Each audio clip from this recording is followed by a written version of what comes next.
We're going up and down, over and over. It's the same old thing. Up and down, over and under. All right, man. Jose, thank you for joining us on the show this week. No, thank you for having me. It's actually a pleasure. I was really, really excited to be on. Yeah, absolutely. And the people definitely wouldn't know this, but I have ruined the start time of this. I think we've tried now 3 different times to start it, and that's all because of my terrible planning and communication skills. I'm just grateful that we made it work. Yeah, we got here. Right on, man. So, hey, so where are you actually at right now? I didn't even ask you that. I actually live in the high desert, so I'm in the Apple Valley area. If people are thinking of California, it's between Los Angeles and Las Vegas, so I'm right in the middle. Oh, yeah. I've made that drive many a time. Oh, okay. Actually. Well, there you go. You know, when you go up the El Cajon Pass, that's where up on the top of the high desert is where I live at. Oh, nice, man. Wait, so I mean, we're gonna get there for sure, but you're a big time surfer. How do you pull that off living in the high desert? Dedication. It's dedication to life. I actually, every time I go surf, I'm up at 3 a.m, maybe. Oh, no way. Up at 3 a.m, so I can be at the beach by about 6:30, 7 o'clock. So depending on traffic, it takes me about 2 to 3 hours sometimes to get to the beach. You're kidding me. Yeah, and I'm there 3 times, 4 times. Oh, it's competition time. I'll probably be there 2 weeks before. We'll get a hotel 2 weeks before, so I could be there constantly. But if I'm doing a month before, I'll be there 3 to 4 times a week. So. What? Yeah. Okay, sorry. Hold on. Now we got to dig into this. All right. So, one, that's incredible. Are you naturally a morning person? As long as the alarm doesn't ring, I'm a morning person. So Yeah. I've gotten the habit to, if I'm gonna go surf, it's exciting to me. So it's like a kid going to Disneyland. It's not work anymore. It's actually I'm gonna go and enjoy myself. I'm gonna go and have some fun, whether it's big waves or small waves. So I try to wake up. I mean, I have an alarm just for the backup reasons, but I just I'm happy when I wake up because I can do something again. I have the ability to do something again. Yeah. So where do you typically go surf then? Like where is the nearest, or I guess maybe the best place to surf? Where we normally where you're coming from. So I actually have help. So I have 2 of my friends that actually help me out in the water, and they're in the San Diego area. So I normally go surf at Del Mar, La Jolla Shores. La Jolla is so beautiful. Oh, it's great. That's where we surf at. People actually think I'm a local. That's where are they? Yeah. There we also go to Churches, which is at the Marine base up at Camp. Okay. Yeah, since we have our access cards, we literally just drive in through there and park right next to the beach, which is perfect. So that's awesome. It's literally wherever we can find the best surf, and if we could all make it there at the same time, then that's where normally we're surfing at. But if it's competition time, then one of my friends is retired because he was a Navy corpsman. Okay. And another buddy of mine, which was the first guy that ever pushed me into a wave, he's a really, really awesome guy. His name's Darren Klassen, and he helps out at the Naval Medical Center for surf therapy. Because back in 2006, if I'm correct, the Naval Medical Center started okaying people to have surf as a therapy because of a person named Betty. Yeah, this person fought really hard for us to have surf therapy because she understood that the water really assists us in becoming better, and it really does.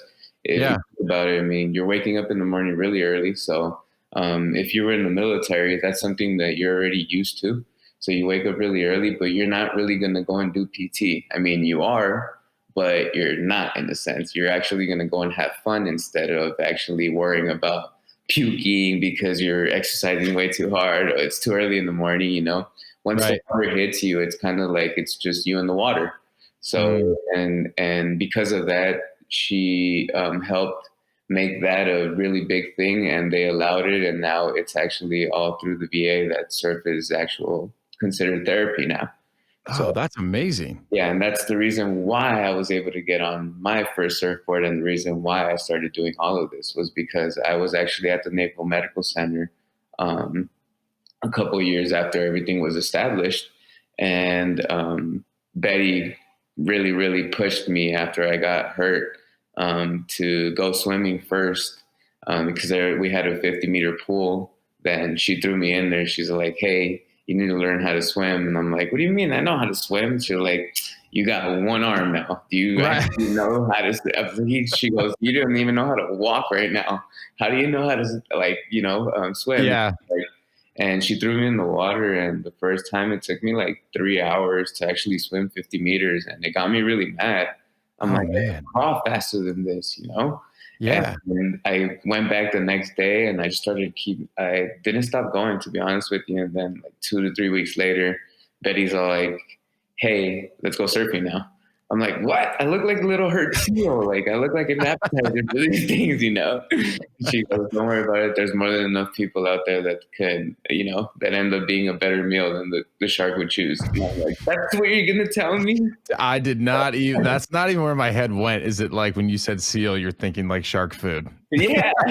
Well, if you put me in the wetsuit, I literally look like a little seal, especially when I'm all crawling over the water and stuff. So, you know. Oh So, man. So you actually got to work with Betty, the woman who started that program. yes, I actually got to work with her, the one that started at the Naval Medical Center. Yes. Oh wow, that's amazing. To this day, she actually helps me in my competitions as well. So Really? yes, because we have a lot of in my category of surfing. I need a extra help, so I need a pusher in the back to help me get into the wave because Ah, okay. one arm isn't enough. Yeah. And some of the other guys that I'm actually competing against aren't able to actually paddle into their own wave.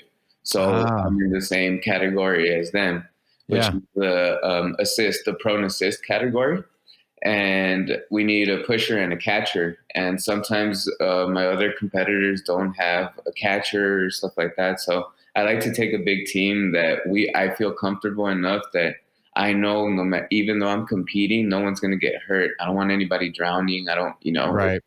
that scares me because I have the ability to swim. So I've been in 10-foot waves, no problem. Like I get hurt. Like I literally gone down, get rolled over and everything, and I pop out laughing because I practice for this. Ah, yeah. I go to the gym for this. My friend, he's a Navy corpsman, and he goes, "You better be swimming, or else I ain't taking you out." So he'll push me to my limits. That he'll know like what my limits are and stuff like that. And he used to be a competitive swimmer for high school, and he actually loves to do bodyboarding, so he's done surfing all his life. So Yeah. I feel really comfortable with him as long as he tells me like he'll literally tell me like, "Hey, today's a big day, so just heads up," or "Today, hey, I'm gonna let you do your thing, and I want to see what you do," you know. So Yeah. he pushes my limits to see how far I can actually go without hurting us, without hurting himself, or without hurting me, because he's gotten blown up a couple of times. He was in Iraq. Ah, okay. So he's also been injured. Yeah. Yeah. So it's to the point where like he has a service dog to actually help him stay up because sometimes when he's walking, he'll get dizzy and he'll start like to fall down and stuff like that. Oh, So no kidding. It yeah, was vertigo. Is that what he has? in a sense, kind of like that, but to a better extreme because it kind of messes with his spine.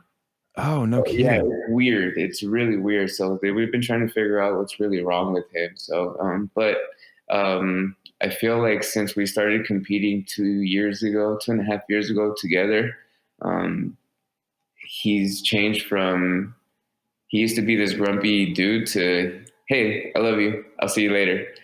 So Yeah. we've gotten to the point where I've kind of changed his aspect of how he should be seeing life, Hmm. and it makes it a lot better to see that I'm changing the people around me, and it makes me feel really good. Yeah. And how much and I mean that definitely like comes across, and I wish I had the video of this because I mean you know what I mean? Like you have one of those personalities that's like very embracing, you know what I mean? You feels very lighthearted. I'm sure that's coming across in the audio as well. But the fact that you call it and it's designated as such like surf therapy, like I guess, to what extent is the therapy mental versus just like physical? I honestly think it's more mental, to be honest with you, than Yeah. physical. I mean, it's absolutely physical because it's the water. You're not gonna beat the water. There's times out there where you're just paddling and you're like, I can't do this, and it takes a lot out Yeah. of you. But I think it's more of a mental game because for a lot of us, we're so used to being high strung that Mm, it actually kind of calms us down in our mental state to either be in the moment or realize that there's something bigger than us.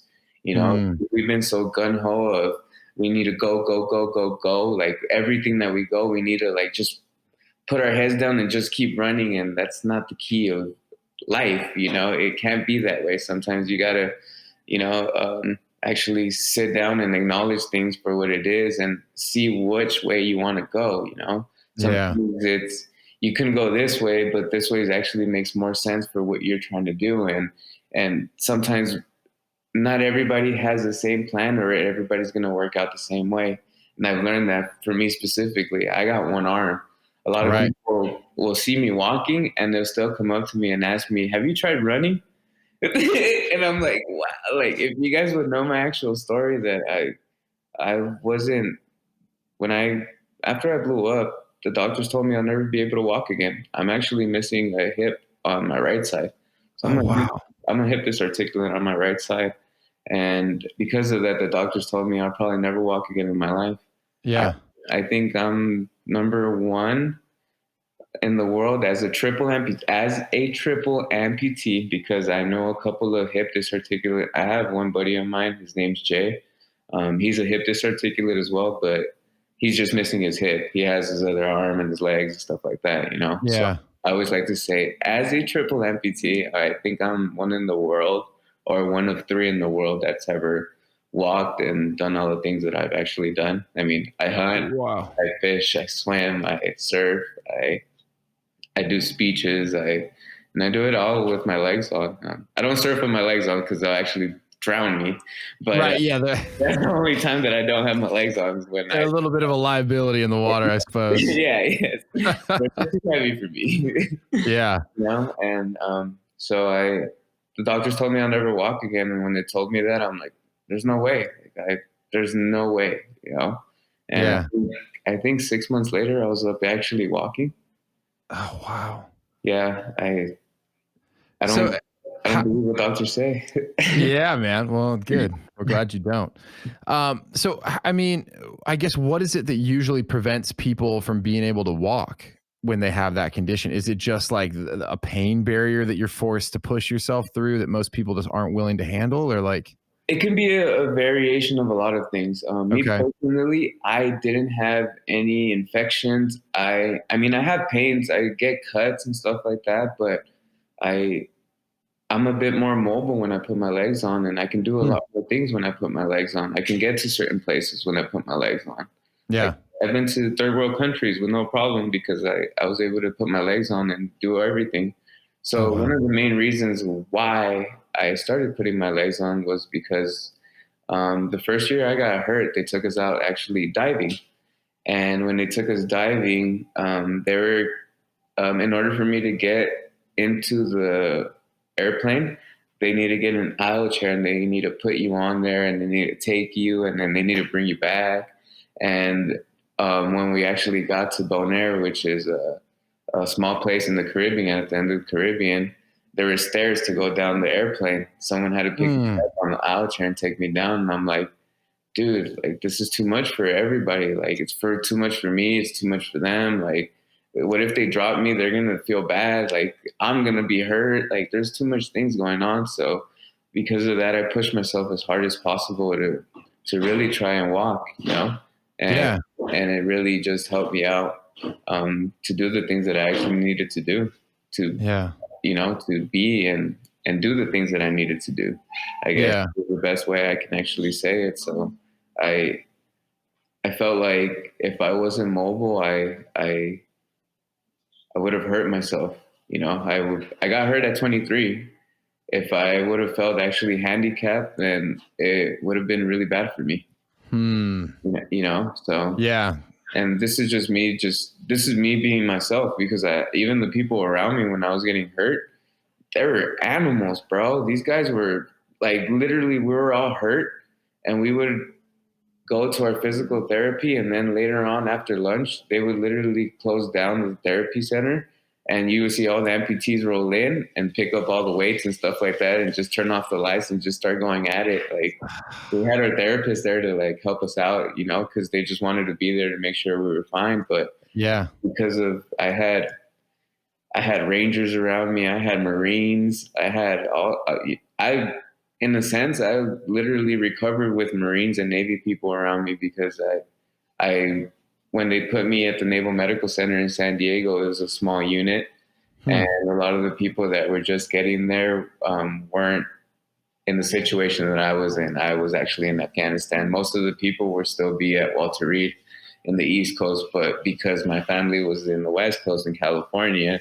and Yeah. we started this place, they're like, "Hey, you mind if we send you over there because you're getting too expensive?" I'm like, "All right, let's do this." So, but because of that, I was able to like work out with good people, and I really recovered, I think, the proper way that I should have recovered. And that's remembering that I'm still the same person that I was before any of this happened.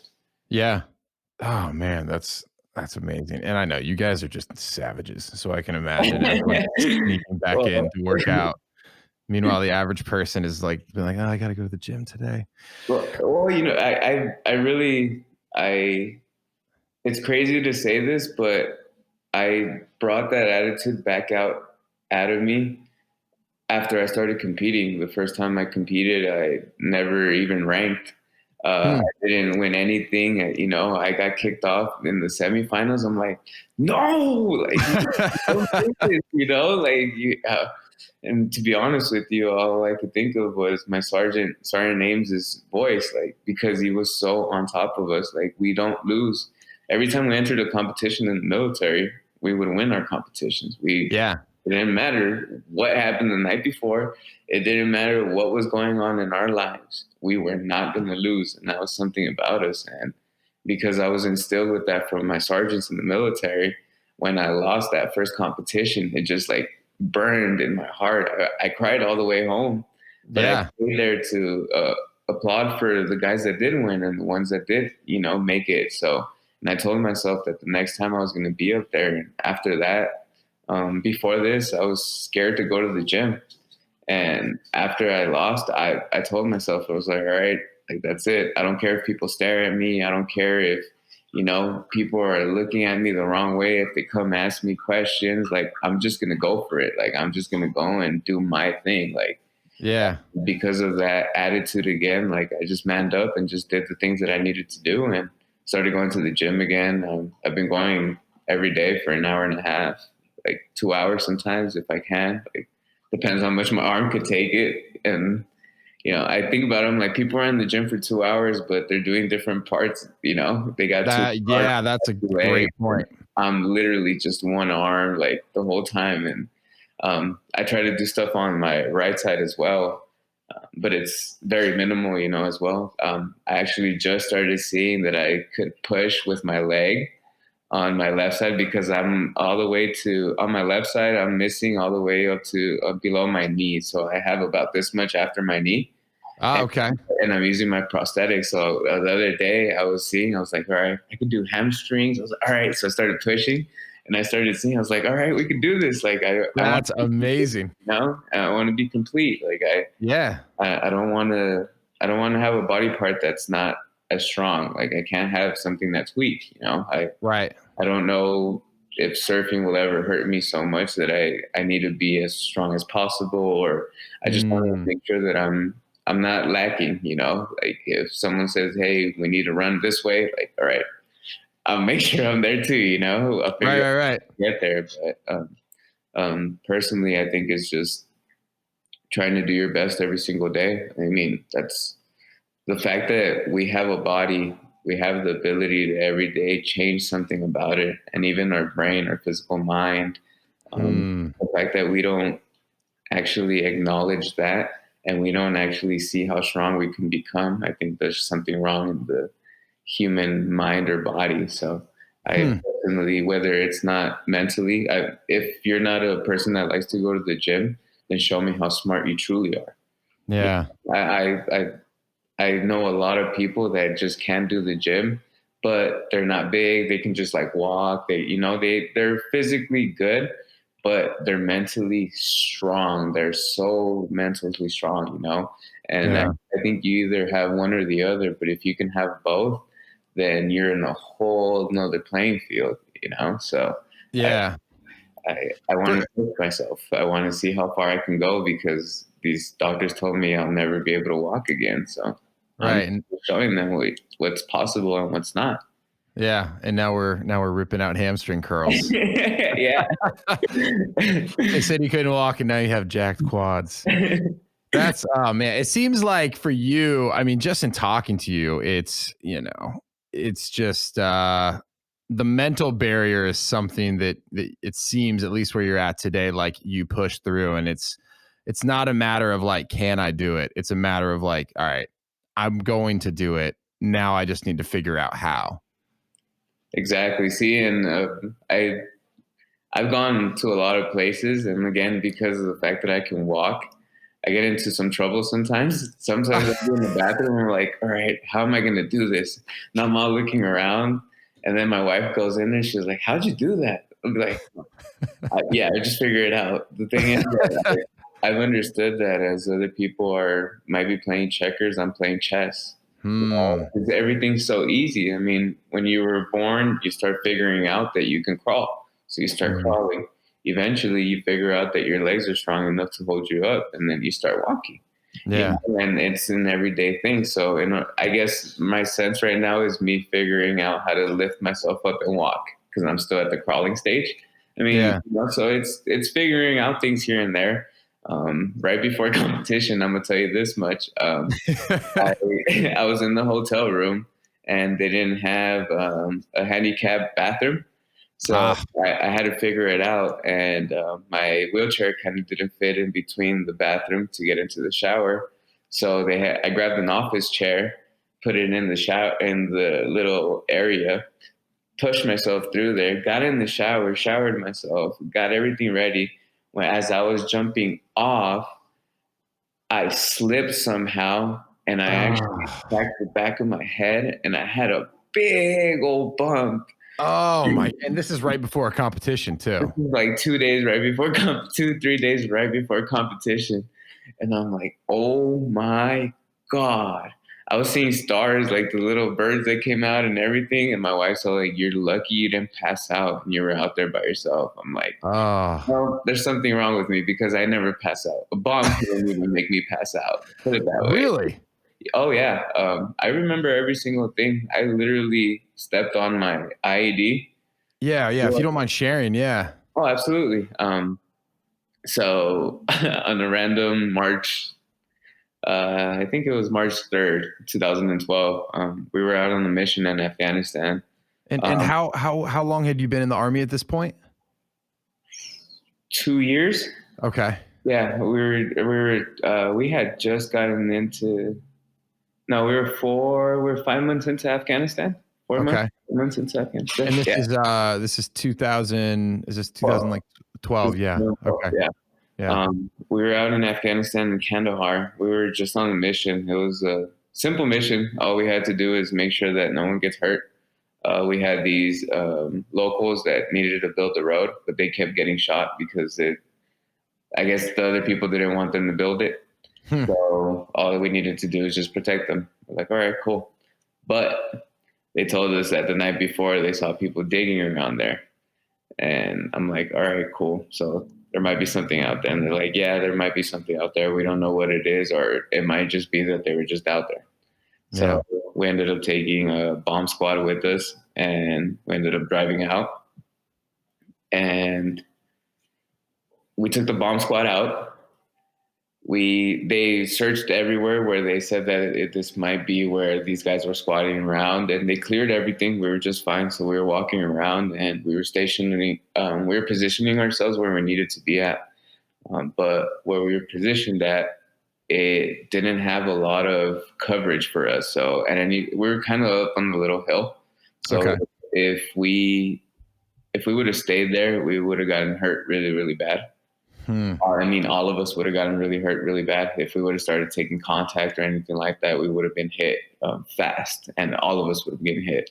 So we started looking around, and my point man, he actually has a mine hound. So he actually has a little metal detector that he's looking around and making sure that nothing's around there.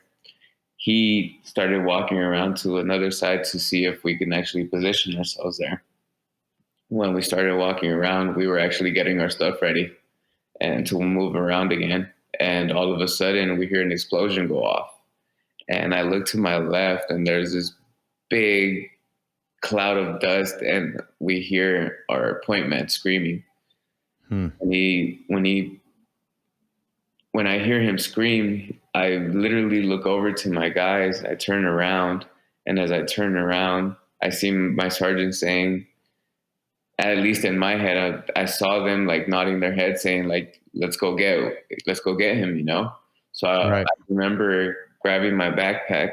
I remember turning, and I was a machine gunner. So I carried around 1,000 rounds in my backpack and another 1,000 rounds in my vest. Yeah. How much did that weigh?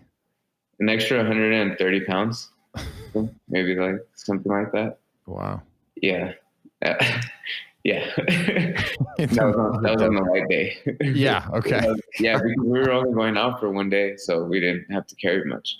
So I probably weighed an extra about 110, 120 pounds over everybody else, because everybody else carries around just an M4 and stuff like that. So I grabbed my stuff, grabbed my bag, and as I turned, I remember looking down at the boot steps that he had stepped on. So my thought process was, if I step on his boot steps, then I shouldn't step on anything, quote unquote. I remember stepping in on the 6th boot step. I remember stepping in my right leg and just igniting something. And I remember flying up about 10 feet up in the air. I landed head first. Instantly, I felt something wrong, like completely instantly. I felt like I was losing my breath. So I was actually intaking air, but I couldn't decompress. And instantly my guys jumped on top of me. I had my medic Sturtevant. I had Strained Powers, Jesse, Sergeant was on me. There's Hector on me. Everybody was on top of me trying to close me up. They literally closed me up within seconds. And I remember grabbing them and telling them, like, I can't breathe. Like, I cannot breathe. And that's when Sturtevant started figuring out that my lungs, something had happened with my lungs. So he popped a nasal pharyngeal on my nose, which is this little PICC line that goes straight into your nose so you can see if you can breathe. That didn't work out. And I remember him just popping me in my collarbone to let the air decompress. And once he did that, I remember being able to breathe. And once I was able to breathe, I was pushing them off. I'm like, man, get the fuck off of me. I'm dying here. Tell my mom I'm a hero. Like, I spoke to Sergeant right before my last competition because they were all able to make it out. We were celebrating 8 years. And I had the conversation, and he said, do you remember putting the rifle to your head and saying, shoot me? I'm done. And I'm like, okay, I thought that did happen, but I never wanted to mention that. And my story sounds crazy because I was literally having conversations with my guys. I remember Powers slapping me and saying, shut the fuck up, Martinez. We're going to be having beers in 2 weeks. This is all a fuck up. We're good. Don't worry about it. You know, we got you. And once they were starting to like tell me that I was going to be okay, that's when I started believing that I was going to be okay. You know, that I can actually make it out of this. And I remember them throwing me on the stretcher. And because we were on the little hill, they dropped me on the way down. Oh my God. They dropped me on the way down. Oh my. And then they put me back on there. They dropped me on the way up. Oh. And then they and you remember all of this. I remember all of this. It was to the point where I even remember the radio chat that was going on. My sergeant started calling the 9 line to make sure that they had someone come in and pick me up. Hmm. And they actually told them that they were going to have to drive me in to the base because we had red air, meaning that we didn't have anybody up in the air allowed to go up. And Hmm. they started like yelling at them saying there's no possible way, you need to send somebody, like you need to get someone here, like he's not going to make it. I remember hearing all this chatter, and Right. out of nowhere, I think special forces overheard our chatter, and they just said, pop smoke, we're going to pick him up, he's going to be all right.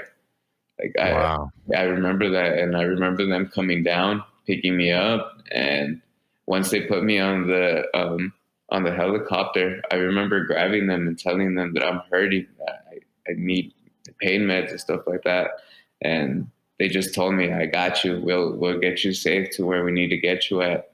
Um, One part of the story I didn't mention is the day before we were on a mission coming back from this long-term 2-week mission that we were out in, and our platoon sergeant, our medic and his driver actually rolled over an I.E.D.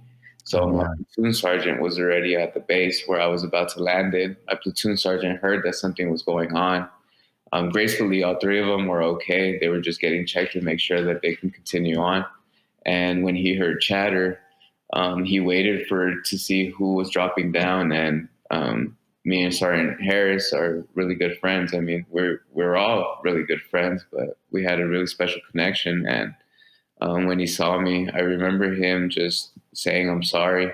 I remember him crying, and when his tears rolled down onto my body, I I felt super blissful and calm, like everything was gonna be okay. And Hmm. then I remember closing my eyes, and I woke up 10 days later in Walter Reed, Bethesda, back in the States, No way. scaring the doctors.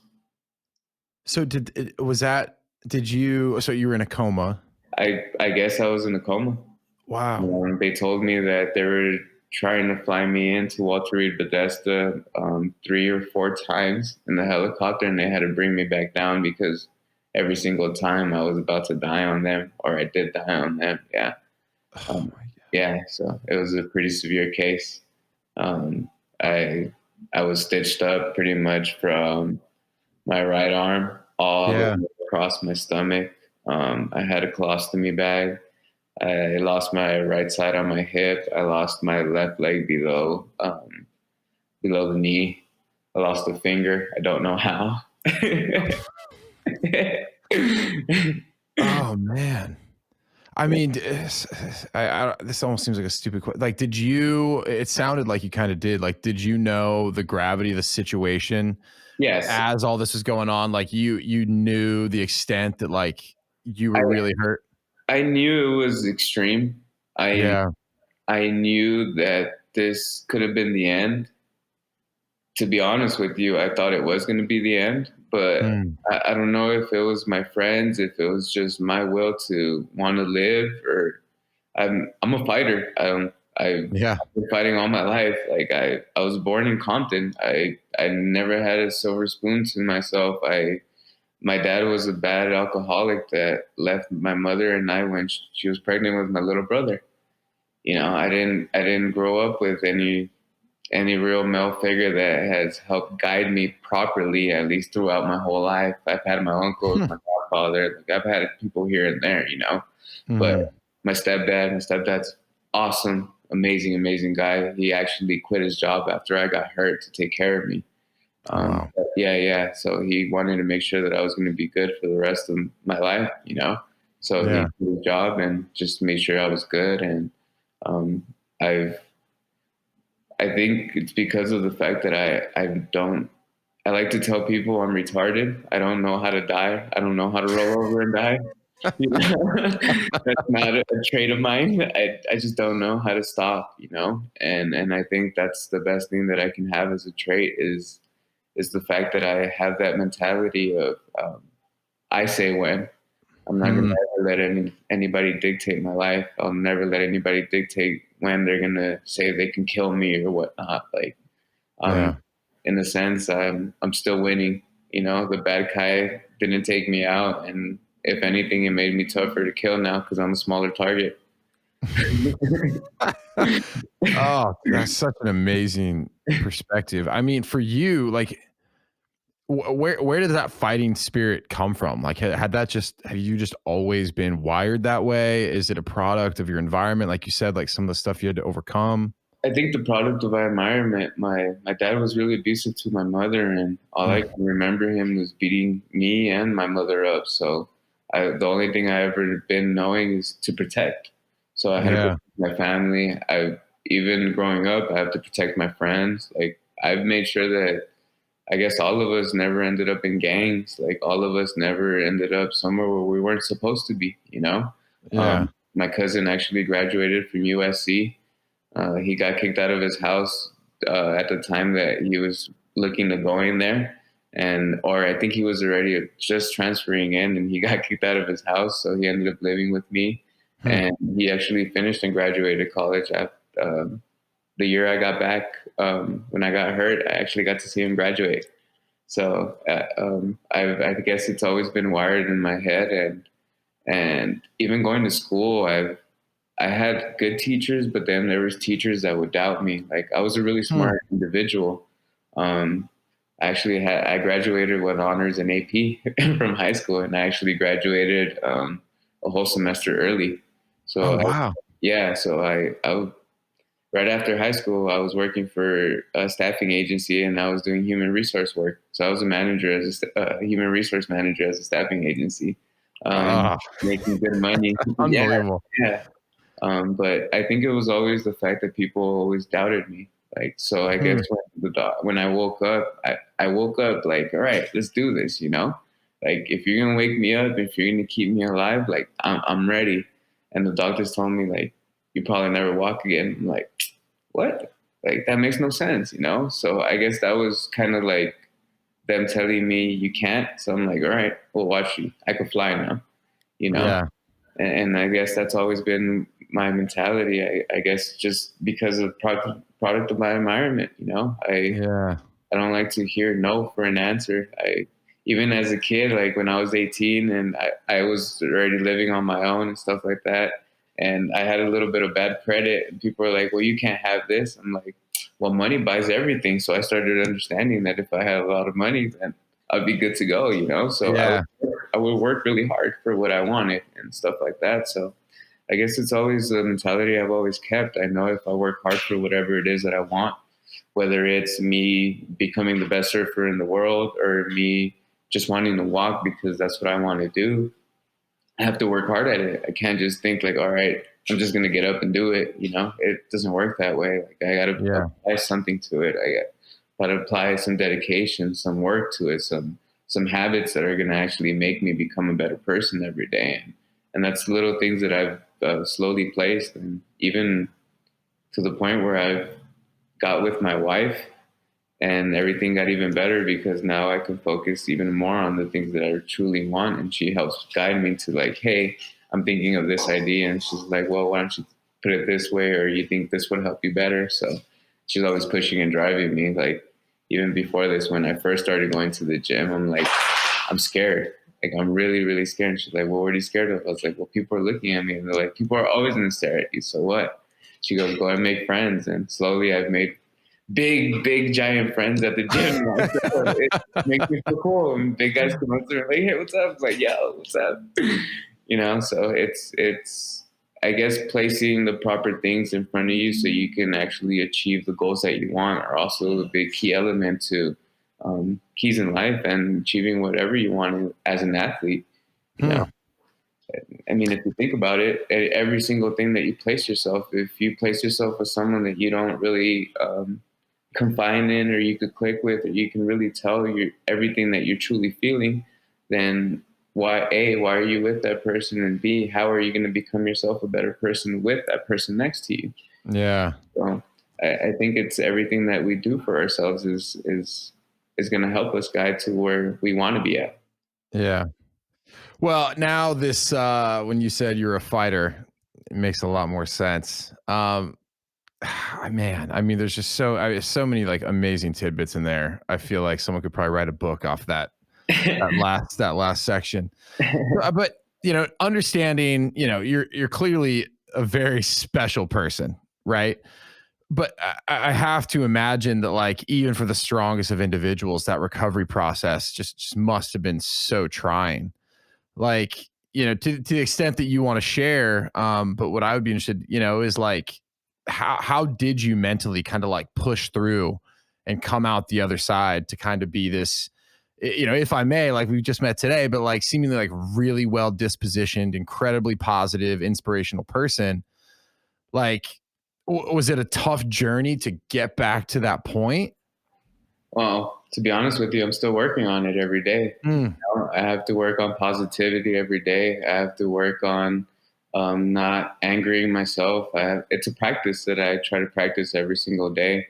To be honest with you, it's been a very, very tough road. The yeah. first thing I had to figure out was the why.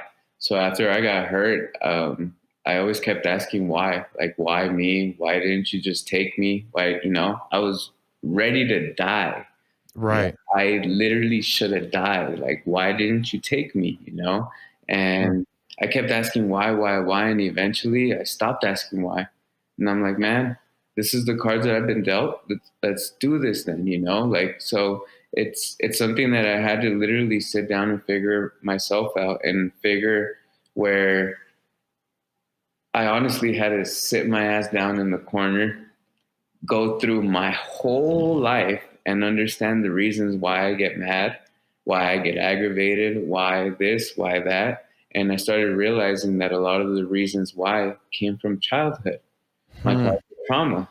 I came to Yeah. realize that because I felt like I didn't have the ability to help my mother out at the time that she needed to be helped, when my dad was beating her or stuff like that, like I held on to that like as it was my fault.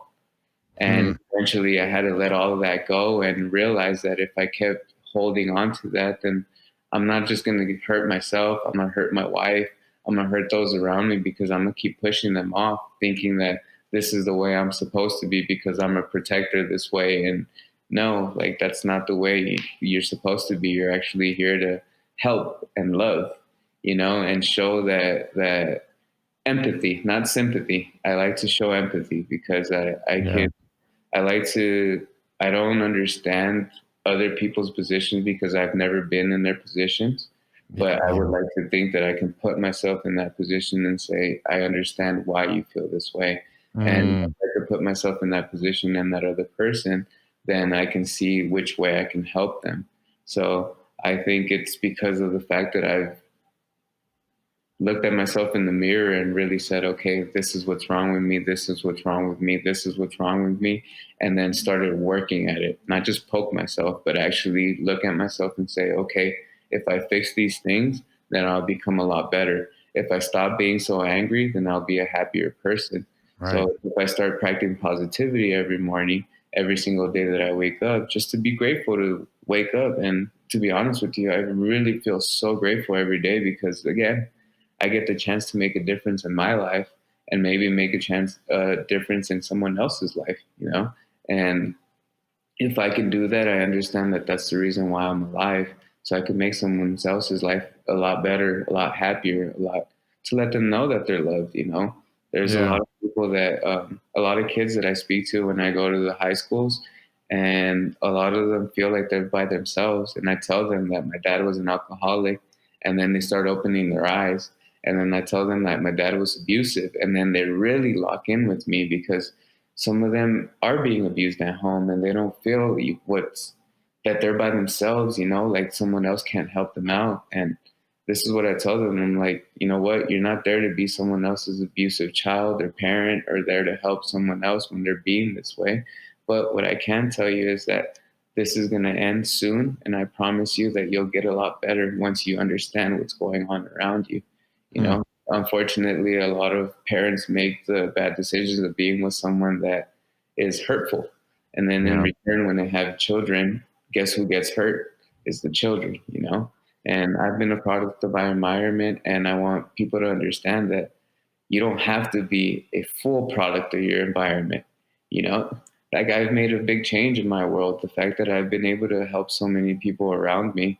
Um, my my brother that just lost his father, Sergeant, he actually told me because of me posting the last year of his father's life has been so life changing. He said that his father's been in pain for the last 20 years. And because of me doing the things that I've been doing, posting on social media and just being the person that I am, he said, if this guy is so happy with a lot less than what I have, how can I not be this happy? And he said that he started hunting, he started fishing, he started like doing the things that he've always liked to do. And that made me feel really, really happy. The fact that unfortunately I never got to meet him, but I was able to help him in a different way. And that just makes me feel accomplished. I went from feeling worthless when I first got hurt to actually feeling like I'm here with a purpose and doing something, not just for myself, but for the rest of the world. Mm-hmm. And that feels really good. I mean, I have people and see me at the gym, they're like, wow. And because I'm soaking wet, like I'm soaking wet when I'm at the Putting gym. in work, yeah. Yeah. And I look at them, I'm like, why aren't you like this? Like, you know, like, and they look at me like, I need to get on it. You know? Right. They're like, oh, damn. All right, yeah. Like, I mean, when it's gym time, you put the phone down, you just put your music on and we go, you know, like Yep. whatever it is that you got to listen to, listen, but put the phone down and let's get to work, you know? And that's an aspect of my life that I've always continued on with is, I actually got really, really big when I was recovering, because of the pills, because of, I actually had a reversal for my colostomy.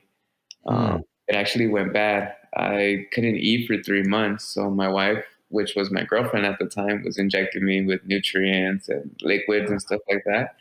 And 3 months after is when everything kind of settled up and it worked well. So I went ham on food and just started eating and got all big and Yeah. forgot that the pills were like crushing me up. And because of the pills as well, I was going through depression. And then I started looking myself in the mirror and I was fat. And these are like painkillers, Yeah, like you know. Oxycontin and So I from one day to another, I think a couple of months before I actually left the military and the hospital, I threw up. I threw all the pills away, and that was the last time I ever took any pills. To be honest with you, so I've been really just cold turkey. yeah, I've been pill free. Yeah, it was probably the worst thing I ever did, but the best thing I ever did. Yeah. Going through all those withdrawals and stuff like that, it was insane. But eventually, I got it down to where I'm good to go now. No pills in my system for the last 6 years, maybe. That's amazing. Yeah. So when I see people, I'm like, come on, guys, you guys know better. Like, we don't need this. Sometimes it's a mental thing. I'm reading more books that some people actually like to feel the pain, to feel themselves to feel them a lot better, to make themselves feel better when they tell others that, oh, I'm feeling bad or whatnot. They just want some remorse and stuff like that. Some people mentally like it. And that's why I go to the gym a lot, because at the gym, I really think about what I want in life. And at that time, I just want water, deep breath, and then probably a different shirt, because it's just so much that's going on at the gym. But I mean, I'm mentally preparing myself for the next level for always. Before I got hurt, I was running 20 miles a day. Oh, wow. So you were always an athlete. I enjoy 20 miles a day. Oh my God. It just like sunk in how much that is. That's a lot. Yes. What Cameron Hayes is posting and stuff like that, I was doing just because I needed to run. I was mentally struggling and trying to figure myself out and what my next position was or what I wanted to do next. And I started realizing that if I would wake up really early in the morning and clear my head, then the rest of the day was pretty smooth and I didn't have to worry about a lot of dumb stuff, Yeah, like, isn't that incredible? going to worry about drinking. Too tired. Going to worry about doing some dumb stuff at a club. Too tired, can't go. You know, Yeah. out by 10 o'clock, I was already so tired. I just wanted to go to sleep. Right. So I started figuring out things at a young age because I didn't want to get in trouble. I hated fighting. I was bald before. So bald and tattoos, it doesn't mix, Oh, and I'm a little brown, so it really doesn't mix, And I just didn't want to get into trouble, and I didn't want to be a disappointment in my own life or in my mother's life. I mean, my parents came from El Salvador to create a better life over here, and I wasn't gonna mess that up for them. So I was trying my best to keep away from a lot of things. So I figured out that working out was gonna be the best thing for me. Even before I joined the military, I would run to the gym, work Yeah. out for 4 hours, and just be there. Like I I figured out that I didn't have to be partying. I didn't have to be doing a lot of things. I wanted to be clear minded. I wanted not to be mad. I wanted to be just a happy person like I've always been. Like, Yeah. unfortunately, I've had things that have been hurtful and just kind of made me a little bit grumpier, but gracefully I've been able to let go of all those things. And because of that, when I see other veterans that look tough, I break them down real fast. Like it's that easy for me because they see that I'm actually sincere. Yeah. That when I say things, I truly mean it, and I mean it from the bottom of my heart. When I say things, when I say I love you, it's because I truly do. Mm-hmm. When I go and shake hands or when I hug you as a person, I always try to show true love and true emotion because I feel like a lot of people are fake around here. You know, Yeah. a lot of people like to be on their phones. Like even when they're around you, they decide to pick up their phones and go on social media. Like, what are we hanging out for? Why am I? Yeah, so I don't like to do stuff like that. So I like to that's why I apologize for the time thing because Oh no, people's that's times are on me. it's important. You have a family, you have things that you're doing, and I don't ever want to feel like I'm wasting someone's time. And again, I'm sorry. No. Well, you don't need to, but I appreciate that very much. But definitely, I feel like that's the only way we're gonna get over the suicide thing. That's the only way we're gonna get over um, this feeling of some people in this world feel entitled, or some people feel like they need to be split into two, a right side and the left side. If Mm, people start really being sympathetic and empathetic and empathy, really yeah. start loving each other, like love your neighbor, Right. you know, love your neighbor. If people start doing these things, like life would be a lot better, like gracefully, just living around, we wouldn't have a lot of the problems that we have right now. Yeah. And I feel like if we continue to be positive with people around us, with if we start with our circle around us, most people have around 5 to 10 people in their circle. Yeah. By those 5 to 10 people start changing their attitude into a positive ones to always want to show and give love, and give their best to every single person that they're around, then those people will start changing those and they'll just be a huge impact and a different effect. And Mm-hmm. just like myself, a lot of people have told me that they've changed their lifestyle because they see me at the gym all the time, because they see me posting that I'm always moving, that I'm always moving because I have no other choice. I want to live. I want to be happy. And this Yeah. is the thing that it takes for me to be happy. I need to be at the gym. I need to be surfing. I need to be always reading books. I'm constantly reading books. During this whole Corona thing, nothing's changed in my life. I'm still going to the gym. I'm still reading books. I'm still swimming. I've been still surfing. Like, nothing's changed. The only thing that's changed, honestly, is the fact that I can't go and sit at a restaurant to eat some good food. Now I have to make the good food, but Right. it just takes a bit longer. That's Yeah, all. exactly. Exactly.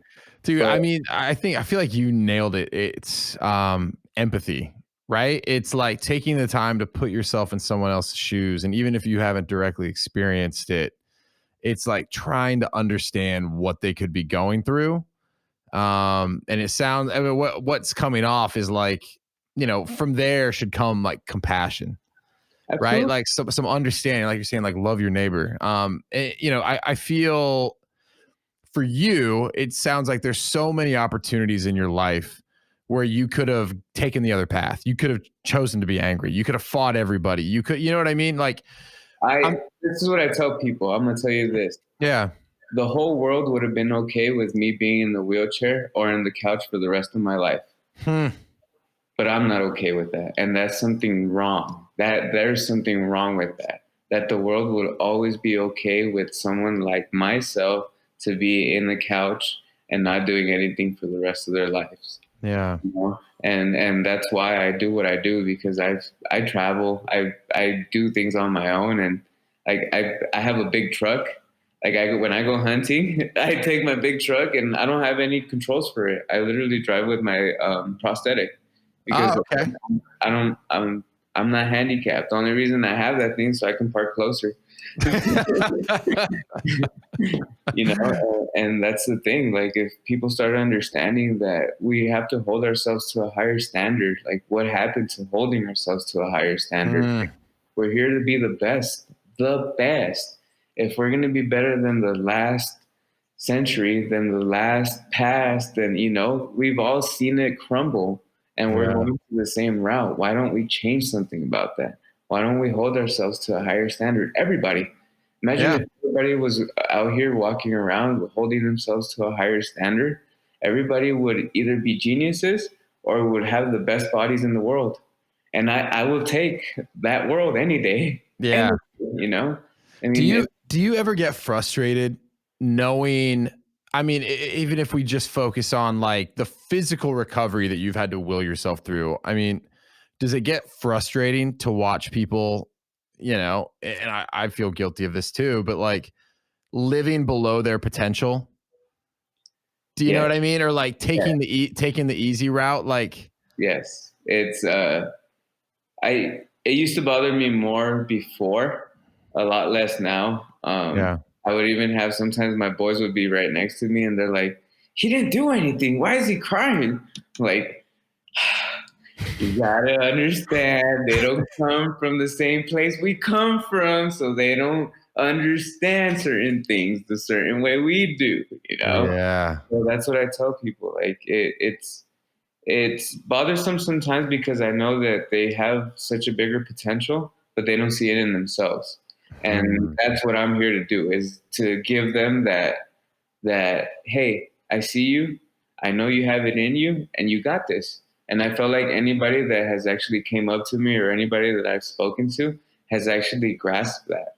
You Hmm. know, I don't know if I have some kind of power in me or something that I just, you know, but I feel like every single person that I do talk to, I make sure that they understand how truly strong they really are. You know, everything's in the mind. Everything is really in the mind.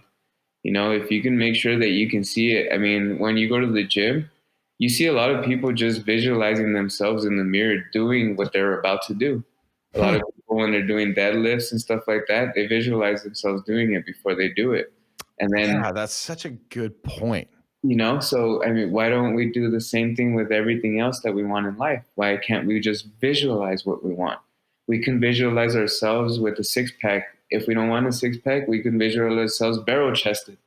You know, I Right. trust me, I've been through all gaps. So, and it's awesome to every single different way. You know, there's guys that just want to be big because they want to lift heavy, and that's amazing to me. They're like Right. the Incredible Hulk, you know. And then there's guys that just want, like, now I'm at the point where I just want to be fast, agile, but still strong. You Hmm. know, body weight, stuff like that. So as long as I can lift myself, I'm pretty good, and I continue on because it helps me so much in the water. I can't be too big to where I can't stroke fast enough, because I always help myself. I'm pretty good in the water, like Yeah. really, really good in the water. So, and I like that about myself. So, it's to the point where hopefully maybe one day I can compete by myself in the water, because there's I think it's above above your waist amputee. If Okay. I'm right, yeah. And there's a couple of guys that are one armed, and they're really good at surfing. So that's, hopefully one day I can be that good that I can be out there by myself. You know? Yeah, and I mean that this is a great place to transition. You know, you are pretty good. right? So you're on Team USA, and stop me if I get this wrong, but the adaptive surfing team is technically the title, right? Yes, yes. Yeah. And then you just had an awesome performance at the World Para Surfing Championships. Yeah, I went from being nobody to being officially ranked third in the world. So That's the goal was amazing. to be number one, of course, but Yeah. I felt a little short. That heat was incredible. If you were out there, I actually had my guys that, my brothers that were with me during the war when I blew up. I had all my guys actually come out. We're Oh, celebrating 8 years of awesome. life that actual weekend. It was awesome. But when our heat went out and we started catching waves, it felt like the whole beach was erupting with people yelling. Like everybody was waiting for our heat to hit because our heat had a bunch of really, really good hitters that everybody wanted to see. And it was an awesome experience. The fact that I told myself 2 years ago when I started that I was going to be up there in the podium, and it happened. It was just visualization of what I wanted to do, and I worked hard for what I wanted. I started going to the gym. I Yeah. trained every day.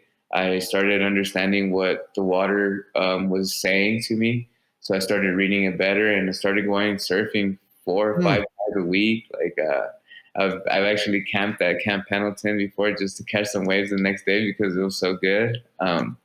I just started becoming focused, just like in the military. I was focused, just like before I joined. I was focused. I was running. I was going to the gym, and just mentally wanted to prepare myself. I always knew that if I went to the military, guess what? There was a chance of me dying, and I was okay with that. But I was going to give it a fighting chance, and I made sure of that. The doctors also told me that because I was so strong in my core, that's the reason why they felt like I was able to. My body closed up so fast. Oh, wow. Yeah, it was because I had such a strong core from running, and I would ruck. I mean, 120, 200, 300 pounds sometimes because that's what we had to do. Yeah, because you're carrying And machine gun and all the you ammo. know, so yeah, my legs, my all of that, I had such a strong core. I had such strong legs. Like I had a strong upper body because I used to train with Sergeant Ames, you know, and that's all we ever did was try to be the best at what we were doing. And I think that just stuck with me was wanting to be the best, not because I wanted to prove something to the world, but I wanted to prove something to myself, you Hmm. know.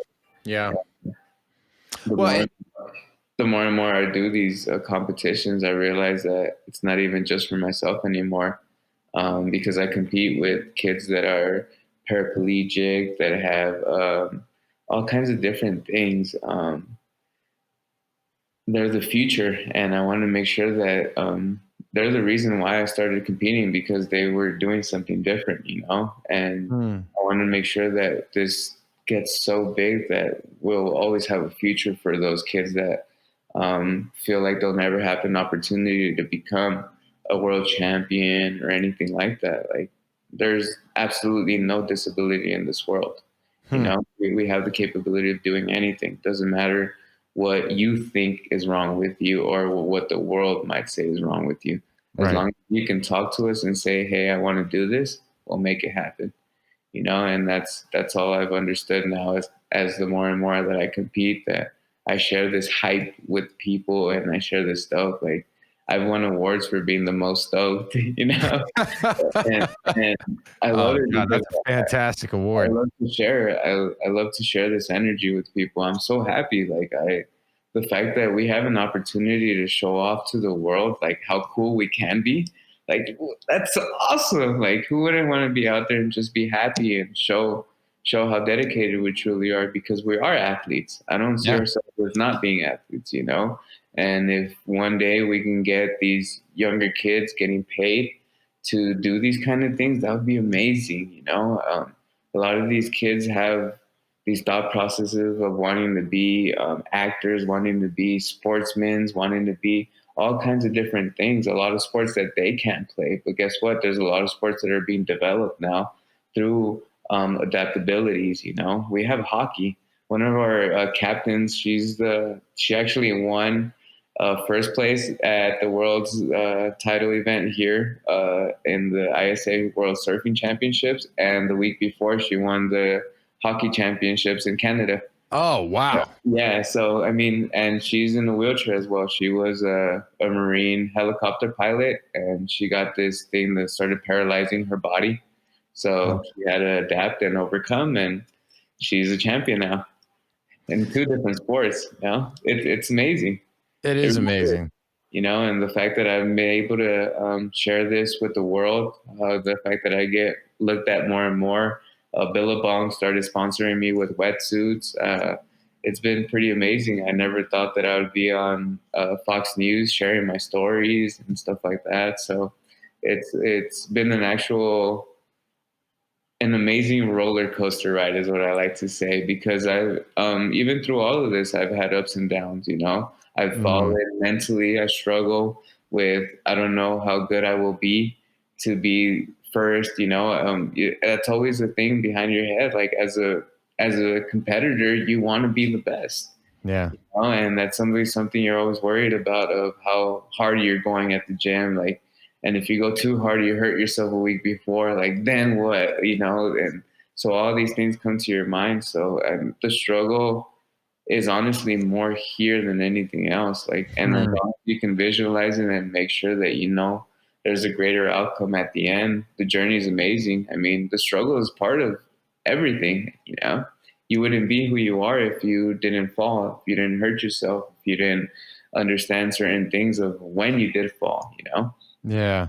So go ahead. No, it's so incredible. And like, I just keep thinking, for something that was, but could have been so tragic that happened to you, in a strange way, like, you've been able to take it, and it's become an inspiration for so many people outside of your immediate sphere of influence. Do you know what I mean? Like, I'm just thinking, like, the example of your really close friend's father who just passed away, and the impact that you had on, like, the final years of his life. It's like, it took something that was so incredibly trying for you personally to, like, bring out potentially the best of that person on another part of the country. It's, See, you know what I mean? It's just so incredible to me. for the same reason I smile, is because I'm not grumpy. I mean, I'm in a wheelchair sometimes, but I'm not grumpy. I promise you. Come up to me and talk to me. Like, I will talk to you, and Yeah. I just, I'm happy. I'm happy to be alive. I'm happy that the bad guy didn't win. I'm happy that I'm here to share this love still with my brothers, that I can still talk to them. I can still call them up. I'm happy that I got married after all of this. I'm happy that I have the things that I have, and most importantly, that I have this happiness now. Yeah. I, it's crazy to say that before all of this, I've never been this happy ever in my life. Genuinely, I struggled a lot with where I lived. I struggled a lot with not having much. I struggled a lot with trying to figure myself out. And now that I know the path that I'm going to and I want to take, I know that I can become anything that I want in this world.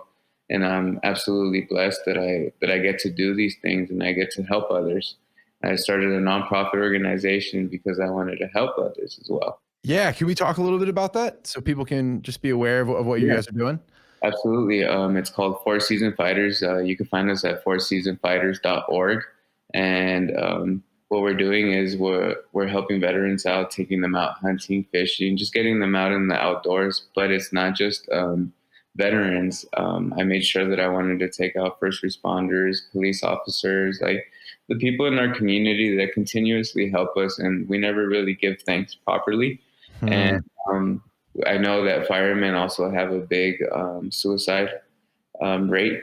So because they help out a lot of people, and some people they're not able to actually fully rescue, and because of that, they feel some type of pain. And I want to make sure that all our guys are safe, because those are the number of who runs into a fire is what I'm going to ask Right. and I feel like we don't say thank you enough. So I wanted to make sure that we're taking out firemen, policemen, and just thanking them, and wanting to make sure that they recognize that we love what they're doing, and we can't thank them enough. And eventually, we want to transition down to helping children that have some type of adaptability needed Yeah. to take them out. I do archery. I do mount type shooting with archery, and that's I've been the guinea pig at the beginning before we even started this. Okay. With Zach Ames. Yeah. Yeah. Yeah. He was my sergeant in the military. Yep.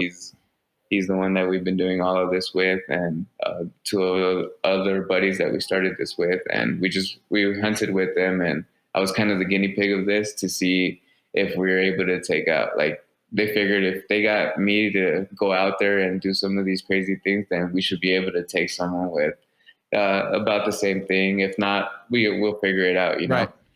And the first time they took me out to this giant hill, we were literally going up this giant mountain at like 4 a.m. The sun wasn't out or anything. And on the way down, I saw the cliff. I'm like, we came up this and you want me to go down here? And he goes, hurry up. Yeah. So, but we've been able to figure out that we have a place to take all these people out, and we want to help out our community a lot more. So we started this amazing nonprofit, and hopefully even through all of this, we're able to, actually, we took out a veteran 2 months ago, took him out elk hunting.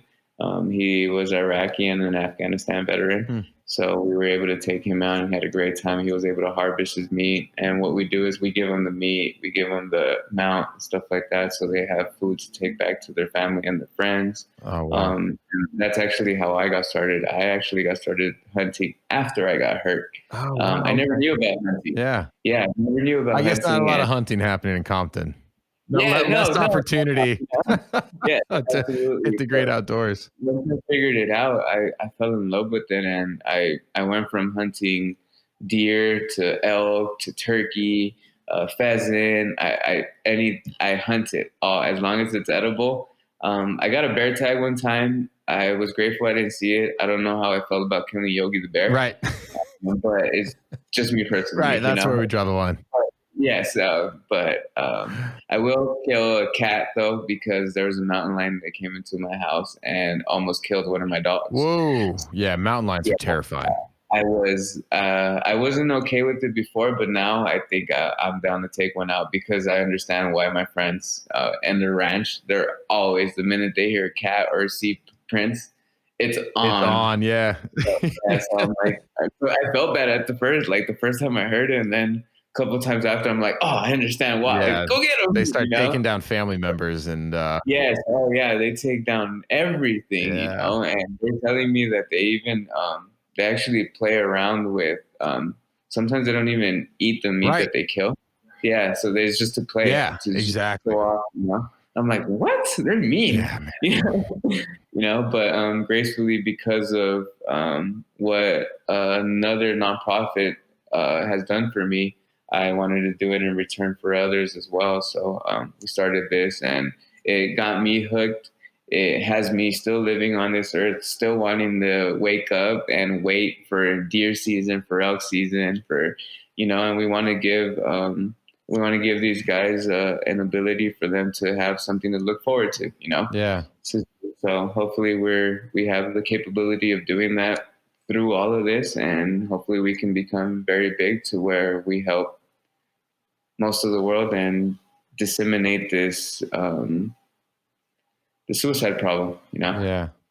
Hopefully we can stop all of this, and that's the goal. I guess from the beginning of this, I promised myself, the world, and my wife that I will never ever take my life, and I've done everything that I can, and I've been really great. My wife has been amazing through all of this, being so helpful. She just literally, hey, I want to try this out. She goes, okay, let's see if we can do this. Surfing, archery. Like, she got me my bow 2 years ago for my birthday, and it was the best thing ever. Like, even through quarantine, that's all I've been doing is practicing with my archery. Yeah. Just I got things to do, and I got places to be and people to see. So and hopefully we can give this to the rest of the world, some type of spark of interest for life. Maybe they're not hunters, but they're fishers, because fishing's awesome too. Yeah. You know, or maybe they just want to be outdoorsmen and just go out and hike and stuff like that. And that's all we care for. We just want to see them actually wanting to be out in the outdoors and stuff like that. So, Oh and man, create a network of people so you always know that we have your back. it's amazing. Dude, I mean, I'd be remiss if I didn't say, like, thank you so much for your service, what you've done to help protect this country. But I mean, just as much and almost even more so, man. Just thank you for, being the type of person that you are, trying to make a positive impact. I mean, I wish I had the video recorded because I mean, we're on other sides of the country and like the positivity is infectious, man. So I'm so grateful I got the opportunity to talk to you. I know folks are going to get a lot out of this one that is, I think it's just going to change the way that hopefully they look at the world for a long period of time, but definitely immediately after listening to it. All right, surfing. When's the next competition? What do you got? What do you got coming down the pike next? Is coronavirus screwing this up? It goes down right. You know what? Before this whole Corona thing, we were supposed to be in Europe right now. Oh, really? Yeah, we were supposed to be doing a whole contest. Like I think it was like 4 stops up in Europe. Oh man, that's And amazing. yeah, so all of this like kind of killed all of that. But if everything goes right, I think we might have a competition in September. And that's the big Oceanside competition, which is really, really fun because it's always really big. So, and I've always come in either in second or in third in that competition. And this time I think I know what I'm supposed to do in the wave. Yeah. So hopefully I'll come out at first on this one. So that's all we're hoping for, that they actually open up this competition and we'll be good to go. Well, if they do, I have no doubt that if it's not this year, eventually you're going to get first. I think that much has been made obvious over the course of this presentation, interview presentation. So okay. For people who want to follow you, I'm definitely going to link to the nonprofit one more time. It was Four Seasons Foundation. Four Season Fighters. Four Season Fighters. I'm sorry. I'll make sure you get that right. You can find us at fourseasonfighters.org. Okay. Awesome. And then is there anywhere else people can follow you? Are you on Instagram? Do you have a what? Yes, you can follow me at One Guru One, which is the number 1. Okay. U and another number 1 again. So perfect. One Guru One. Awesome. Yeah, and the reason why I have the Guru on there is because even before all of this, my friends used to actually call me Guru for the knowledge that I used to have before then. So dude, I believe it. I just went with it. Yeah, I've been having my Instagram when I first started, because my friend was like, "Hey, you're leaving. I need to figure out a way for that you're alive. So can you just put something up?" I'm like, "Sure." We started this. So I'm trying to help the world change their attitude and their perspective on life. So hopefully I can become the guru of the Western world and see a spark of life and a spark of change. Hopefully I can leave this world a better place than where I came in, because there was riots going on then. So I'm tired of seeing these riots again. Yeah, man. So. Yeah. Well, dude, this has been awesome. And I sincerely mean this. We got to get you back on the podcast again here in the near future. There's still so many. I have a whole list of things I didn't even ask you that I'm just dying to know. So, dude, we'll definitely get you back. This has been such an honor, man. I really appreciate it. Thank you very much for having me, and it would be an honor to be back. I love doing these. If I can do it again, please let me know when, and we'll be on. Absolutely, man. We'll get it set up. All right, man. Thanks a lot. Talk to you soon. Absolutely.